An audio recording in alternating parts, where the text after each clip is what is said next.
la dystopie. C'est un genre qui en a vraiment sous le capot. Brésil, The Matrix, Mad Max, ça fait des décennies qu'on a une avalanche de films qui nous balancent des futurs bien pourris où la société part en vrille et où tout le monde porte des trench coats sous la pluie. Mais en certaines occasions, il y a des tentatives qui échouent assez lamentablement, avec des films qui veulent se la jouer oracle, mais qui au lieu d'avoir un coup d'avance finissent par avoir 20 ans de retard. Et c'est précisément le cas d'un film qui a voulu dénoncer les dérives de la surveillance numérique par les GAFAM, mais qui a réussi l'exploit d'être largué avant même sa sortie. Ce film, c'est The Circle, et on va en parler maintenant. The Circle est un film d'anticipation américano-émirati sorti le 28 avril 2017 et réalisé par James Ponsoldt. May Holland est une jeune femme issue de la classe moyenne américaine vivant dans la banlieue de San Francisco. Son quotidien est plutôt morose, tantôt rythmé par son travail en intérim dans un centre d'appel, tantôt par les soirées avec ses parents qui vivent des moments difficiles, le père de famille souffrant de sclérose en plaques. Un beau jour, May reçoit l'appel d'Annie, une amie qui lui propose de venir passer un entretien chez The Circle, la plus puissante entreprise technologique de la Silicon Valley. Après quelques entretiens, May décroche le sésame et rejoint le service client de cette entreprise à l'atmosphère utopiste qui semble de prime abord n'avoir que pour seul et unique objectif le bien commun. Les premiers jours passent sans encombre et May se fait rapidement à la vie sur le campus et à son nouvel environnement de travail. À l'occasion d'une assemblée générale, May fait la connaissance des co-dirigeants, Eamon Bailey et Tom Stanton, venus présenter en grande pompe un nouveau système de captation vidéo révolutionnaire via des caméras minuscules appelées SeeChange, qui permettent de tout surveiller en temps réel. Ce nouveau système s'inscrit dans une volonté plus globale de pouvoir obtenir plus d'informations pour mieux gérer la vie en société. En effet, ce bon vieux Tom Zuckerberg, enfin Eamon Bailey, ne jure que par le concept clé de transparence, une doctrine selon laquelle plus les actions d'une personne sont visibles, moins elle est susceptible de commettre des actes répréhensibles. Eamon promeut devant l'audience un modèle de société où tout le monde devrait être surveillé en permanence afin d'éviter les comportements déviants et ainsi améliorer le quotidien des masses, sur le papier en tout cas. Le temps passe et au fur et à mesure qu'elle fait ses armes et progresse dans The Circle, mais finit par recevoir de plus en plus de sollicitations de ses collègues afin de participer davantage à la vie sociale de l'entreprise, y compris à partager sur ses réseaux sociaux les aspects les plus intimes de sa vie privée. Submergée par les attentes de ses collègues et le délitement de sa vie privée et familiale, May tente de s'aérer l'esprit un soir en s'adonnant à une virée nocturne en kayak, mais manque de bol, une bourrasque la fait chavirer et la jeune femme manque de se noyer. Elle est cependant sauvée in extremis après qu'une caméra SeeChange fixée sur une bouée d'amarrage ait communiqué sa position à un groupe de secouristes. Dans une démarche opportuniste, les dirigeants de The Circle décide d'exploiter le sauvetage de May en l'utilisant comme exemple probant des avantages liés à une surveillance accrue, ce qui pousse Eamon à proposer à la jeune femme d'être la face publique du concept de transparence, faisant d'elle la première personne au monde à diffuser sa vie en direct et au quotidien, via une caméra SeeChange portée sur elle en permanence. Initialement réticente à l'idée d'afficher son existence devant la planète entière, May finit complètement par adhérer au concept de transparence totale et devient elle-même la porte-parole de cette idéologie. Très rapidement, May gagne un capital sympathique considérable et devient du jour au lendemain la figure emblématique de la société avec des millions de spectateurs au quotidien qui la suivent et interagissent avec elle en temps réel. Cependant, les réjouissances sont de courte durée puisque ce concept de transparence permanente commence à se répercuter lourdement sur la vie de May ainsi que de son entourage. D'abord avec ses parents, dont l'intimité est filmée et diffusée en direct à leur insu, ce qui les mortifie et les pousse à prendre leur distance avec leur fille, mais surtout avec Mercer, l'ami d'enfance de May, un homme réservé et solitaire qui rejette totalement l'idéologie de The Circle, ainsi que le nouveau rôle endossé par son ami. Malgré ça, May continue d'assumer ses fonctions, et quelques temps plus tard, elle est de nouveau sur scène pour présenter une nouvelle fonctionnalité permettant de tracer n'importe quel individu en temps réel, dans la continuité du concept vendu par SeeChange. Malheureusement, les choses prennent une tournure dramatique lorsque, poussée par les internautes, May accepte à contre-cœur d'utiliser ce système pour traquer son propre ami d'enfance. Retrouvée dans un temps record grâce à la communauté d'utilisateurs actifs de The Circle, la maison de Mercer est prise d'assaut par une horde d'internautes participant à la traque. Paniqué par ce déferlement soudain, Mercer tente de prendre la fuite pour échapper au harcèlement numérique dont il est la cible, mais ce dernier finit par perdre le contrôle de son véhicule et meurt d'un accident de la route en direct dans le monde entier. Anéanti par cet événement, May décide de prendre du recul sur The Circle quelque temps, mais sous l'influence insistante de Bailey et Stanton, la jeune femme finit par revenir assez rapidement dans l'entreprise et reprend à contre-cœur son rôle de porte-étendard de la transparence totale. Lors de son retour, May finit par apprendre les réelles ambitions de The Circle de la part de Ty Lafitte, cofondateur de l'entreprise aujourd'hui marginalisée. En réalité, réalité, Bailey et Stanton utilisent SeaChange et The Circle pour centraliser et contrôler les données personnelles du monde entier afin de servir des intérêts privés. Bouleversé par ces révélations, May décide en secret d'exposer les dessins des fondateurs avec l'aide de Ty, qui souhaite lui aussi régler ses comptes avec ses comparses pour l'avoir mis à l'écart. Lors d'un grand événement retransmis en direct, May diffuse sans crier gare les échanges de mails confidentiels de Bailey et Stanton devant l'audience, exposant au monde entier l'hypocrisie de leur doctrine et les aspirations réelles de la compagnie. Pris au dépourvu, Stanton quitte précipitamment la scène, tandis que Bailey, impuissant, se retrouve victime de sa propre création. Le film se conclut par une ellipse nous montrant May faisant du kayak, alors qu'un drone au-dessus d'elle scrute ses moindres faits et gestes, suggérant que la transparence totale est devenue un fait de société avec lequel il faut désormais composer. Bon, alors, The Circle, c'est tout simplement le film le plus visionnaire et en avance sur son temps qu'il m'a été donné de voir ces 20 dernières années. Et ça, c'est ce que j'aurais pu dire si le film était sorti en 2002, pas en 2017. En 2017, on avait déjà intégré depuis un moment l'impact des algorithmes sur la politisation des idées, l'arrivée des fake news qui remettaient en question notre rapport aux images, ou encore les effets dévastateurs des écrans sur le temps d'attention et le développement cognitif des plus jeunes. Pire que ça, si vous vous souvenez, à cette époque, on avait eu des scandales comme l'affaire Cambridge Analytica ou bien l'ingérence russe dans les élections américaines de 2016. Du coup, on vivait déjà dans le monde que The Circle nous vendait comme un futur possible. Donc, dans une époque où Google est capable de prédire ce que tu vas manger à l'avance avant que tu ne le saches toi-même, tu as The Circle qui débarque avec ses gros sabots et dont le message est grossièrement « Méfiez-vous, c'est un conseil d'amis que je vous donne. » Et encore une fois, c'est pas un tort de tirer la sonnette d'alarme sur ce sujet-là, mais là c'est comme si t'appelais les pompiers 2 semaines après que la forêt est cramée. Parce que le vol de data, l'usurpation d'identité et le recueil d'infos à notre insu, c'était déjà des faits avérés quand le film est sorti en salle. 4 ans avant, Snowden avait exposé au grand public les systèmes d'espionnage de masse, et niveau thriller, on a vu le très bon Ennemi d'État réalisé par Tony Scott, qui plantait déjà dans l'inconscient collectif les dérives sécuritaires de la surveillance généralisée justifiées par la lutte contre le terrorisme. D'ailleurs, c'était plutôt crépusculaire comme film, parce que 3 ans plus tard, on a eu les événements de septembre 2001 et l'arrivée du Patriot Act, qui a autorisé le flicage à grande échelle des Américains et toute personne considérée comme suspecte par le gouvernement.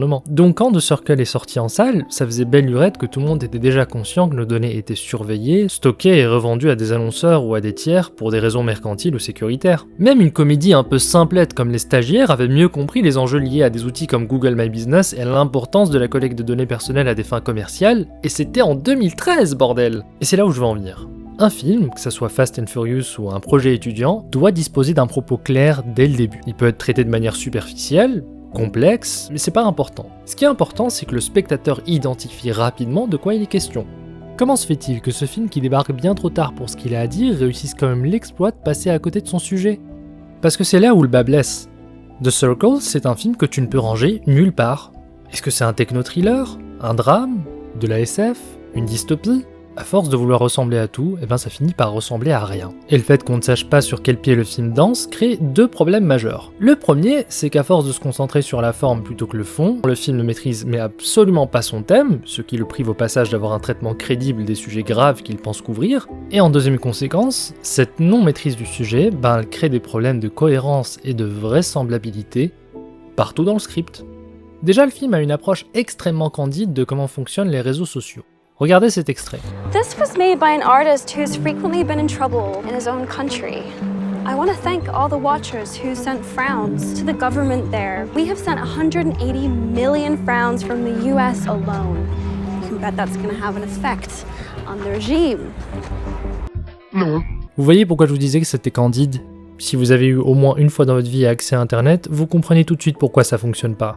Oui, les réseaux sociaux ont permis de jouer un rôle capital pour faire circuler l'information dans des pays en proie à des révoltes, mais Facebook, Instagram ou TikTok, c'est juste des canaux d'expression et de diffusion. Ça se substitue pas à la colère de la rue. Là, concrètement, The Circle te dit qu'il suffit de cumuler des pouces rouges et des smileys renfrognés pour renverser des régimes entiers. Vous croyez vraiment que Kim Jong-un en a quelque chose à foutre que Géraldine du Limousin ait mis un pouce rouge sur une publication le concernant? Alors oui, je vous l'accorde, il y a bien des redresseurs de tort numériques qui pensent pouvoir tout régler à coups de pétition en ligne ou de raids dans les sections commentaires d'Instagram, mais dans la plupart des cas, c'est des règlements de compte ou des défouloirs. Ça s'arrête là. Sinon, je vous garantis que la plupart des présidents, députés et autres hommes d'État remettraient tout de suite leur démission si les commentaires négatifs avaient un semblant de poids dans la balance. La vérité, c'est que... Tout le monde s'en fout.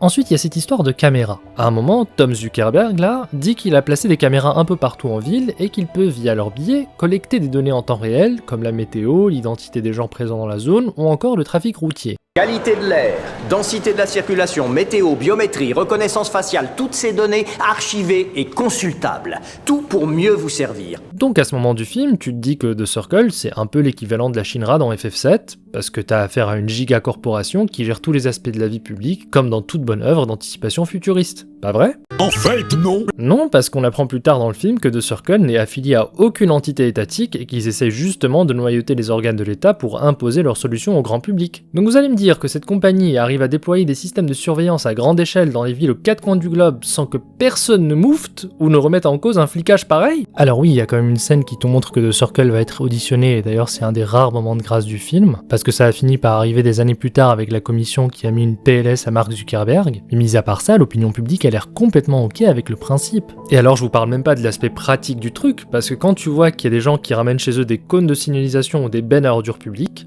je peux vous garantir qu'ils vont pas hésiter une seule seconde en voyant une caméra portative collée à un panneau stop. Là aussi, le film tente de désamorcer en amont le problème en disant que c'est des caméras high-tech qui se camouflent facilement dans l'environnement, mais quand bien même c'est le cas, il faut bien les charger à un moment ces caméras, non ? Ce qui implique forcément une intervention humaine au passage, vendant immédiatement la mèche. Bah oui, parce que t'as l'autre qui t'explique que dans un seul carrefour, t'as des centaines de caméras. Je te laisse imaginer le bordel logistique que c'est pour gérer ça au quotidien avec des gugus qui débarquent tous les jours avec des échelles et des grues pour charger et remplacer les caméras défectueuses. C'est juste pas tenable sur la durée, là, il faut redescendre sur Terre. Donc désolé Emon, mais ton système de surveillance de masse est bidon, parce qu'il repose essentiellement sur le fait que déjà personne ne te choure tes caméras, et ensuite il faut les recharger toutes les 2 secondes vu qu'elles ont probablement pas une autonomie de 15 ans. Et tiens, tant qu'on parle des problèmes de vraisemblance dans un film qui s'ancre dans le réel, il faut qu'on parle du traitement spécial réservé en ligne pour May. Vous êtes en train de me faire croire qu'une femme qui stream son quotidien H24 à des inconnus qui, sous couvert d'anonymat, ont toute l'impunité du monde pour écrire les trucs les plus salaces et crades possibles, ne lui lâche pas un truc plus corsé que ça ? Alors, loin de moi l'idée de faire des généralités, mais souvent quand une femme stream sur les réseaux sociaux, ça se passe plutôt comme ça. Comment ça, pas mal les bzaises ? Comment ça, pas mal les bzaises Apex ? Tu peux dire bonjour avant d'arriver ?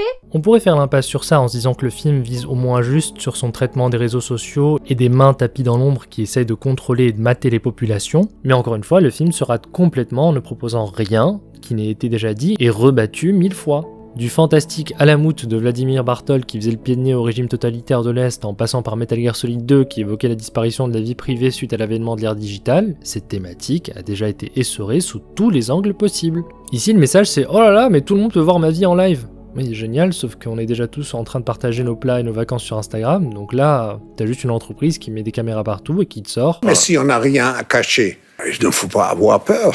Donc c'est loin d'être un nouveau concept, c'est juste une redite de débats qui ont déjà été adressés des centaines de fois avec juste moins de profondeur. Une vraie œuvre avant-gardiste va faire l'effort de détecter un changement sociétal majeur qui s'opère discrètement à un moment T et va se baser sur ça pour essayer d'anticiper un futur possible ou plus ou moins crédible. Un film comme Her de Spike Jonze a par exemple parfaitement réussi ce pari, parce que c'est une réflexion honnête autour de ce qu'est finalement l'amour dans un monde où même une intelligence artificielle peut simuler des émotions humaines à la perfection.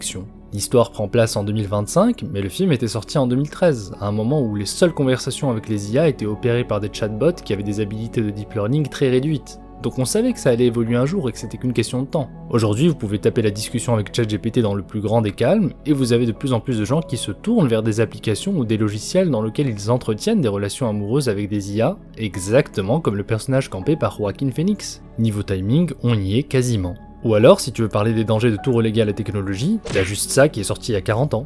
Là au moins, il y a une machine qui vient concrètement te péter la gueule sans y aller par 4 chemins et pas avec des emojis à la con. Sarah Connor? Yes. Et encore une fois, dans les années 80, la robotique ou l'IA c'était pas concevable dans le quotidien des gens, mais tu trouvais déjà des traces de ce potentiel futur dans les livres d'Asimov et de Kadik, et on se disait que même si c'était assez tiré par les cheveux, c'était pas non plus totalement impossible, et qu'on arriverait peut-être à ce stade-là un jour. Et Cameron avait vu juste au final. Vous vous souvenez de la fois où Facebook a mis hors service 2 de ses robots qui avaient commencé à communiquer entre eux dans un langage qui n'avait pas de sens pour le commun des mortels ? En réalité, ça avait fait flipper pas mal de monde pour pas grand-chose, parce que ça ressemblait plus à un bug de programmation qu'une tentative de créer Skynet, mais n'empêche, avec les bons gigantesques faits par l'IA en seulement quelques années, on commence un peu à effleurer du pied l'avenir angoissant imaginé par James Cameron 40 ans plus tôt. La question qu'aurait dû vraiment soulever le film, c'est jusqu'à quel point nos choix, goûts et personnalités sont impactés par les contenus que nous consommons. Ça reste simpliste, mais la question elle mérite quand même d'être posée. Et pas est-ce que les gens oseront partager leur vie privée, parce qu'on vit dans un monde où cette question a déjà été résolue. Voilà, c'est à peu près tout ce que j'ai à dire sur ce non-événement qu'est The Circle, dont le seul mérite reste le casting, faut le dire, hein. Même si je comprends pas trop ce que Tom Hanks et Emma Watson sont venus foutre dans cette histoire. Enfin, je veux dire, il doit y avoir des tonnes de scénarios qui débarquent tous les jours sur leur bureau. Donc le fait qu'ils aient accepté de tourner là-dedans me fait plus penser qu'ils ont accepté un chèque plutôt qu'un projet. C'est dommage. Grand bien leur face. Si ça se trouve, The Circle est un grand film et je n'ai rien compris. Dans ce cas-là, corrigez-moi dans les commentaires, faites-vous plaisir. Il ne me reste plus qu'à vous remercier d'avoir vu cette vidéo, et pour le mot de la fin sur l'expérience de visionnage qu'a été The Circle, eh bien je vais laisser Emma Watson elle-même conclure. You're most scared of?